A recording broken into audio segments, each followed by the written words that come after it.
Jorge Díaz Cardiel, socio director de Advice Strategic Consultants. Jorge, ¿qué tal? Muy buenos días. Buenos días, José Antonio. Bueno, ya ha llegado, es el 20 de enero, todo parece indicar que no habrá problemas, aunque sí se están dando mensajes de que puede haber altercados en la entrada y demás con seguidores pro-Trump, pero ya está aquí. Joe Biden va a ser presidente el 20 de enero, Janet Yellen va a ser la ministra de Economía norteamericana, y a partir de ahí a jugar, ya está el balón rodando. Sí, empieza una nueva etapa, se cierra la etapa Trump, presidencia de un solo mandato, algo que es inusual en el siglo XX, XXI. Lo normal ha sido presidencias de dos mandatos, como la de Clinton, la de Obama, la de George Bush, etcétera. Y efectivamente el día 20 sucederá la toma de posesión. Se prevé que haya más tropas de la Guardia Nacional, 20.000 que asistentes, porque el número de asistentes, según el senador que organiza las inauguraciones desde hace ya casi 30 años, pues va a ser muy reducido. No solamente por las potenciales amenazas a las que tú hacías referencia, sino también porque debido a las precauciones que se van a tomar por el virus, no se va a permitir que haya una aglomeración como la que, a modo de ejemplo, pudo haber la toma de posesión de, por ejemplo, el presidente Obama, que fue inmensa en cuanto a los 2 millones de personas que le vieron, ¿no? Será una toma de posesión sosa en ese sentido, pero simbólica en la medida en la cual, como hemos dicho al principio, es el cambio de una era, el principio de una nueva etapa en Estados Unidos.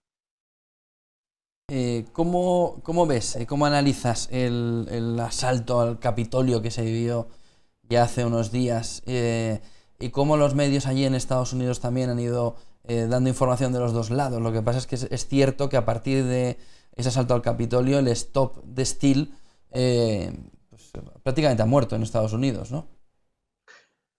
No se puede justificar el asalto al Capitolio, puesto que ahí está la sede de la soberanía popular en Estados Unidos, ya que están las dos cámaras del Congreso, la Cámara de Representantes, lo que sería nuestro Congreso de los Diputados, y la Cámara del Senado. No es justificable. Al mismo tiempo, hay que tener en cuenta dos factores. Uno, que lo enmarca todo, y es la enorme polarización política que hay en Estados Unidos, que no es de ahora. Yo llevo 30 años involucrado en la política norteamericana y, por tanto, pues me remonto a la presidencia de Bill Clinton, cuando ganó en noviembre del año 99 su primer mandato, y entonces él ya tuvo que hacer alusión a pues la unión, la necesidad de la unión de Estados Unidos. ¿Por qué? Porque la polarización era muy fuerte. Ahora, si buscamos motivos históricos, nos podemos ir a la segunda inauguración del presidente Lincoln, no después, sino durante la Guerra Civil todavía, en 1865, en que hizo alusión a la necesidad de unir al país. Todavía no había acabado la Guerra Civil. Desde entonces a hoy, todos los presidentes que han tomado posesión, menos uno, todos han hecho referencia a la necesidad de unir al país. Quizá todos recordemos las palabras del presidente Obama cuando tomó posesión en su primera ocasión, en su primer mandato, cuando dijo: no hay blue states, no hay red states, no hay negros, blancos, sino son simplemente los Estados Unidos de América.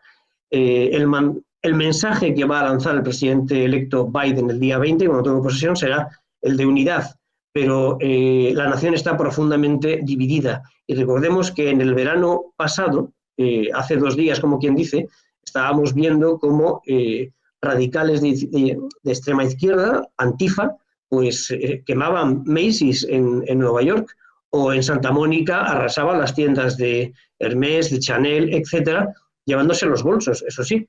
Entonces, no es justificable ni lo uno ni lo otro. La violencia no está justificada, porque ya sabemos lo que llevó esa polarización política que sigue existiendo hoy en Estados Unidos entre 1861 y 1865, una guerra civil que todos los historiadores y todos los sociólogos de renombre coinciden en decir que no ha sido cerrada, se cerró en falso. ¿Cómo ves el impeachment?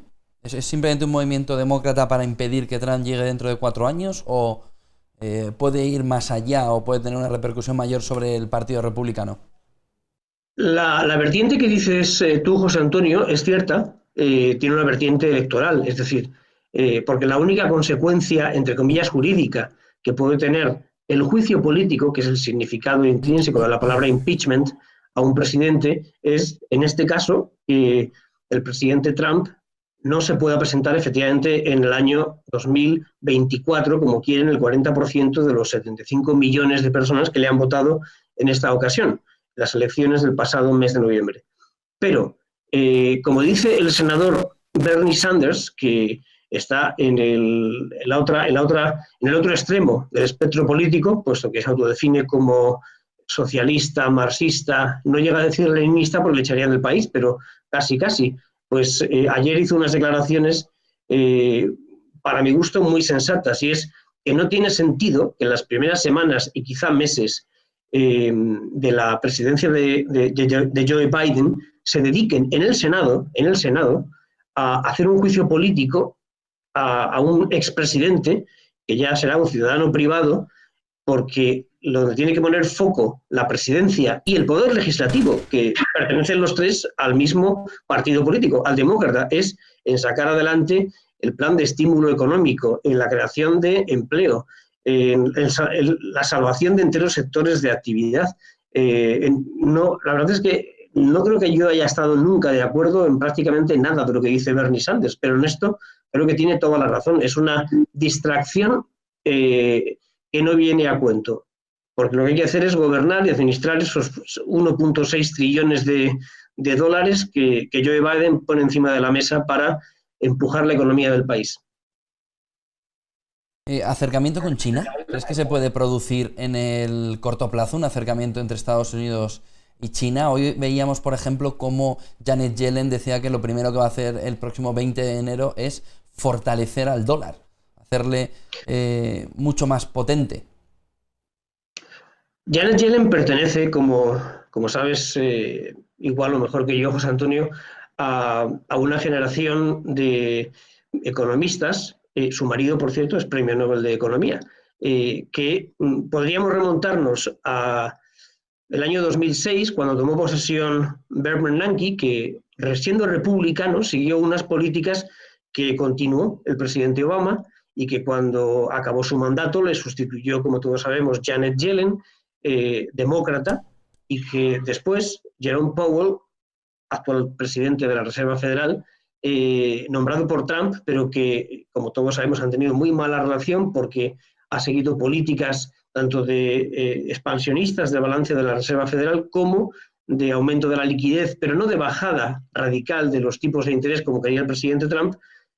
Vemos ahí una evolución en la Reserva Federal de 3 presidentes consecutivos que han seguido una política muy, muy parecida en política monetaria.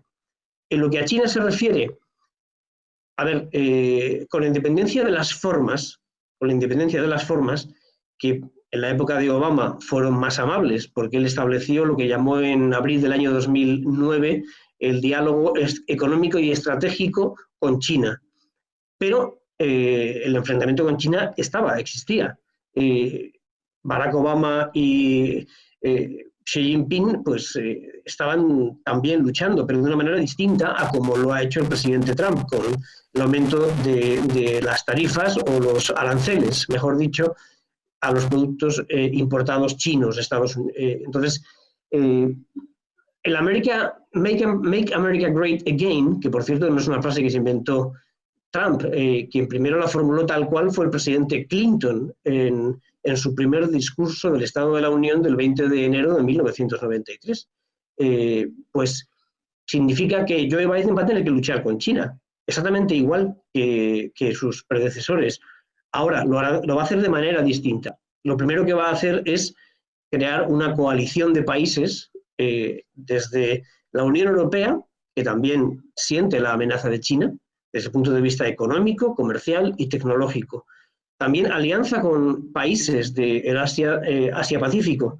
Para empezar, Australia, Japón, Corea del Sur, tres economías muy fuertes que se sienten amenazadas por China, también desde un punto de vista geopolítico, geoestratégico y militar. Lo que va a hacer Joe Biden es unir a ese 40% del Producto Interior Bruto que no es China, es decir, el 25% de Estados Unidos y el de la Unión Europea y el de estos países de Asia-Pacífico para contrapesar el poder de China. Las formas quizás sean más amables, no, quizá no, serán más amables que las del presidente Trump, pero el fondo será el mismo. Muchísimas gracias, Jorge Díaz Cardiel, socio director de Advice Strategic Consultants. Buen día y buen negocio. Igualmente, Jorge. José Antonio, buen día. José Antonio, un placer. Un placer, buen día.